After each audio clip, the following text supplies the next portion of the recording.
Plano ko talagang humiga lang ng humiga maghapon habang nanonood, pero dahil nga maagang umalis si daddy, naisipan ko na kumilos-kilos na lang. Kasi ito lang talaga yung pagkakataon ko na maakilos dito banda sa sala or makapaglinis kapag maagang alis ni daddy. Pero kanina pa talaga ako nagsisimulang maglinis. Doon ako banda sa kusina, tsaka dito sa may lamesa namin kung saan kami kumakain. Pagkatapos noon, doon ko lang naisipan na mag-setup ako ng camera. Kaya ito, dito na ako nakapagsimulang mag-video.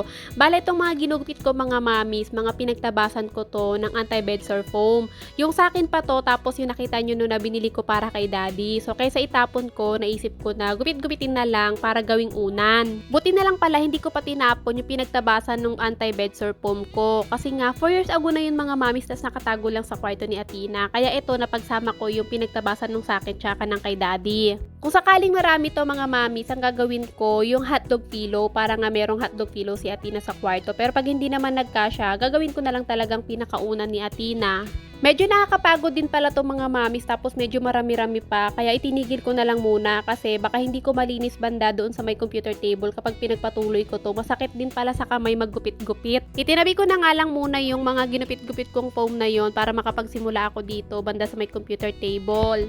Ipagpapatuloy ko na lang yung paggugupit ko doon sa ibang araw. Wala pa din naman din kasi ako nabibiling tela na paglalagyan nun mga mamis, kaya hindi ko na lang muna din itutuloy. Ito computer table talaga mga mamis, wala naman talaga sana akong balak pang linisin to. Plano ko talaga sana sa December na kapag magkakabit na ako ng Christmas decoration o di naman kaya Christmas tree. Pero dahil napakadami niya ng agiw at alikabok, sabi ko ngayon ko na lang lilinisin para nga sa December hindi na ganun kadumi o hindi na ganun kadami yung lilinisin ko. Tsaka magtatanggal na rin ako ng mga ibang nakalagay dito na hindi naman din talaga namin ginagamit para medyo lumuwag-luwag dito. Alam niyo mga mamis, hindi ko na rin talaga matandaan kung ilang beses ko nang nalinis to simula nung bumili kami netong lagayan ng computer. Yung talagang linis na gaya ng gantong mga mamis ha, feeling ko pangatlo or pang-apat pa lang ata to. Hindi pala talaga advisable yung mga computer table na gantong klase sa mga gaya ko may pagkatamad. Alam niyo mga mami, sabi ko pa naman dati, kailangan every week pinupunas-punasan ko dito banda para nga hindi ganun kadami lagi yung agiw, yung alikabok. Pero hindi ko pa panindigan pala yun mga mamis. Ito ako ngayon, every 1 month, minsan every 2 months pa. Bago ko linisin dito. Hindi ko alam kasi mga mamis, may mga time kasi talaga na gusto ko nakahiga lang ako lagi. Actually mga mamis, napansin nyo, ang tagal bago ako nag-upload ng mga vlog ko. Nung mga nakaraang linggo kasi mga mamis, dumaan na naman ako sa pakiramdam na pinakaayoko na kahit gusto kong labanan hindi ko magawa. Yung tipong gusto ko lagi lang ako nakahiga. Kahit hindi naman ako natutulog, basta nakahiga lang ako, nakapikit lang ako, tatayo lang ako kapag mag-aasikaso ng pagkain ni Athena. Tapos pagkatapos nun, hihiga ulit ako. Alam niyo mga miss, kahit nga si daddy, hindi ko kinakausap. Pero hindi naman kami magkaaway, hindi rin naman ako galit. Alam niyo ba mga mamis, meron talagang time na hindi ako nagsasalita or hindi talaga naririnig nila daddy yung boses ko. Hindi lang isang araw, 2 araw, kung hindi 3 araw, minsan 5 araw pa yan. Ganun talaga ako mga mamis. So kapag pakiramdam ko gusto ko nakahiga lang ako lagi at nakapikit lang ako lagi. Kaya nung mga nakaraan, napansin nyo, 4 days bago ako mag-upload or di naman kaya 5 days. Kasi hindi ko kayang mag-voice over. Ayoko magsalita. Wala talaga akong ganang magsalita. Kaya ayun, naapektuhan din pati yung pag-upload ko ng mga vlogs ko. Which is okay lang din naman mga mamis. Kasi kahit sipagan ko yung pag-upload ko, ganun din naman. Wala rin namang sasahurin. So anyway mga mamis, natapos naman na yung ganong eksena ko. Kaya ito, nagsisimula na ulit akong kumilos paunti-unti. Sakto naman, ito nga't maagang umalis si daddy. Kaya sinipag-sipag ang mamshi panay nyo. Actually, ngayon naman, napakadami kong gustong gawin na hindi ko naman alam kung saan ako magsisimula. Alam niyo mga mami, sabi ko pa naman, kailangan pagpasok ng September or bare months, dapat masipag na ako. Marami na akong nagawa dito sa loob ng bahay. Nabili ko na yung mga kailangan kong bilhin. Pero ito, wala talaga kahit isa. At ngayon pa lang ako magsisimula kung kailan October na.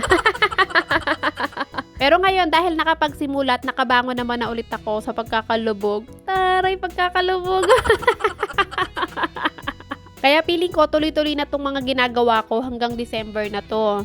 So anyway, napakadami kong daldal, napakadami kong explanation sa inyo. Ayun nga't natapos na ako maglinis dun banda sa ibabaw ng computer table. Dito naman ako sa ilalim. Ito talagang ilalim. Ito talaga yung hindi ko nalilinis. Kasi nga ang pinakadahilan ko talaga dito, nahihirapan ako mga mamis. Kakita nyo naman, kahit na nakaupo na ako, kailangan ko pang yumuko-yuko. Tapos nahihirapan pa akong umupo dyan sa sahig. Pag ganyan pa naman mga mamis, medyo natutupi yung katawan ko. Alam nyo naman yung nasa loob ng katawan ko. Ang sakit kasi tumutusok siya dun sa tiyan ko na para bang gusto niya nang lumabas. Tapos ayan pa, ang bilis pang mapagod ng mga braso ko, lalong-lalo na ngayong kaliwa. Hindi naman yan ganyan dati, nakakainis. Kaya minsan gusto kong tuloy-tuloy yung kasipagan ko. Talagang nagiging putol-putol dahil nga sa nararamdaman nitong mga katawan ko. So anyway, sa mga puntong to, nararamdaman ko naman na malapit na akong matapos. Akalain nyo yun, dito pa lang ako sa computer table pero parang inabot na ako ng ilang oras.